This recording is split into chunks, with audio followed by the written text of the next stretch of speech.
嗨，大家好。今天我先生给我讲了一个关于他父母的故事，他们是怎么认识的，我觉得非常有趣。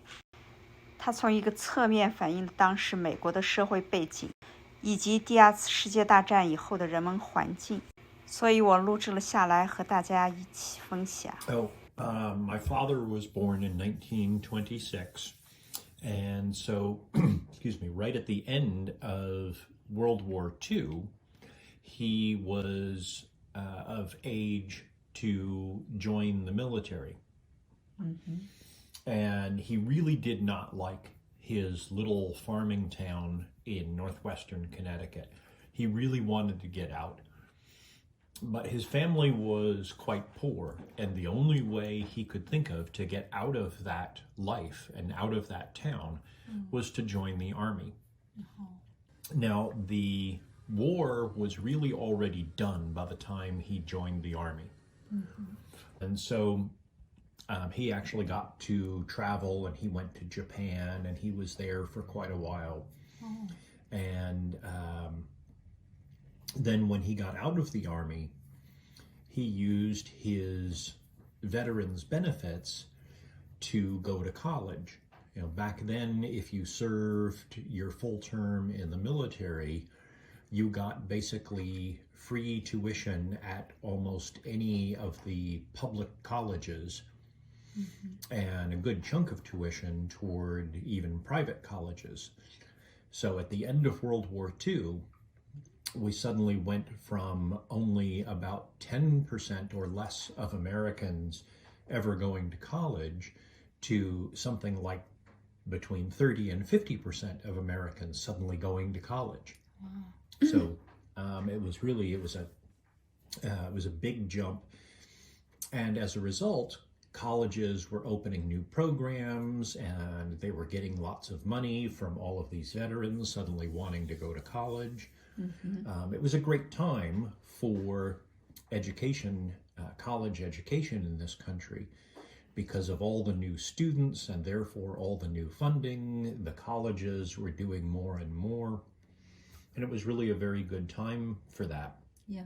My father went to college, and he went to the University of Connecticut, same state he grew up in, and he studied English and literature, and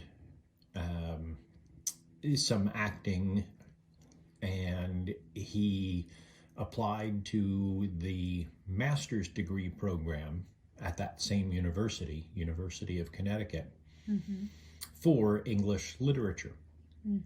And at that time, it was considered to be a very prestigious program. It was hard to get into the program. They only let a certain number of, small number of people in. It was a new program. And because he was already a student at that same university, when he got into the master's program, he already knew many of the other master's degree students and many of the professors, because he was a student in that same department before that.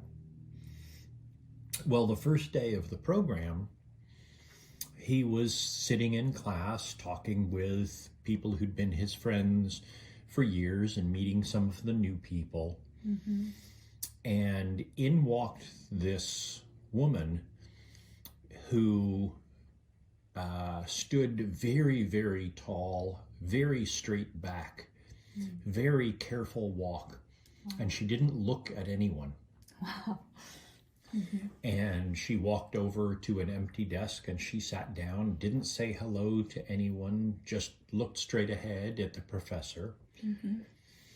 And the way my father tells the story, his first thought was, what a stuck-up bitch. Who does she think she is? Now, of course, you know that this turned out to be my mother. Oh, your mother very tall? My mother was quite tall. 5'10", 5'10 and a half, something like that. Quite tall for a woman. And because she had worked as a fashion model for years in high school and through college. She could do this sort of runway walk with very, very straight back and perfect posture. Now, it turns out that the reason that she did that, the reason she walked in that way, was that she was a couple of years younger than all of the other master's degree students. She had done so well in college that she graduated early, and the master's degree program took her, even though she was quite a bit younger, because she had done so well. And she was so scared to be in a master's degree program with all of these other students who were older than her and knew their way around the university better, that she thought she had to sort of pretend to be older. And the way she did that was by walking very straight and very slow and not fooling around by joking with the other students. That is a big push. So she did it because she was scared, but what it caused was everyone to look at her, which was the exact opposite of what she wanted. But it caused everyone to be quiet and watch her just walk through and not say hello or acknowledge anybody else in the room. So my father thought that she was arrogant and must think that she's so much better than everybody else. But by, I don't know if it was just 6 months later or like a year and a half later, but they were well into the program, and during a semester break, several of the students rented a house out in the country. Like 8 of the students rented a house out in the country to just go on vacation together. And my father, and these were all mostly couples. There were 3 couples and I think 2 singles as part of this group. And my father and his girlfriend were part of it. And the woman who turned out to be my mother was one of the singles in this group. And about, I guess they had a week or 2 weeks together in this house. About 2 days into this vacation, my father's girlfriend turned to him and said, "Look, it's obvious you want to be with this other girl. We can all tell." She's jealous. Well, no, she was actually very gracious. She said, "Look, we can all tell you want to be with this other girl. Smart. It's okay. I know you're afraid to tell me that, because then I'll be stuck here on this vacation with everybody else in the house after you break up with me. But honestly, it would be easier if you just went ahead and said that, and we could all accept it. Otherwise, we're all living with this tension that we can all feel." And he was surprised. At first he tried to deny it, but then he admitted, yeah, it's sort of true. And so he and his girlfriend broke up, and he spent the rest of that vacation time with the woman who would become my mother. Good choice. But it's, to me, it's also sort of funny that I never knew this until about 2 years before my father died.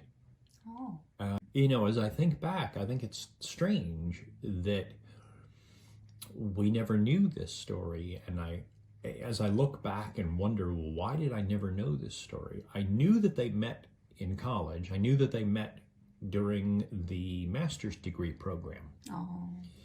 But I never heard the story of exactly how they met, what he thought of her at first, how he disliked her so much the first time he saw her, and how they ended up together. And I think the reason that he didn't tell me this story until I was middle-aged myself is that he was kind of embarrassed about what he thought of her the first time he saw her. And I think he was kind of embarrassed about how he made his girlfriend at the time, how he made her feel. Yeah. I think he really regretted having embarrassed her by making it so obvious that his attention was on this other girl. And so I think he sort of hid that for a very long time. That's romantic. Yeah, in some ways. Story. Yeah. Yeah. Yeah. Thank you, Tommy, about that. It's very detailed.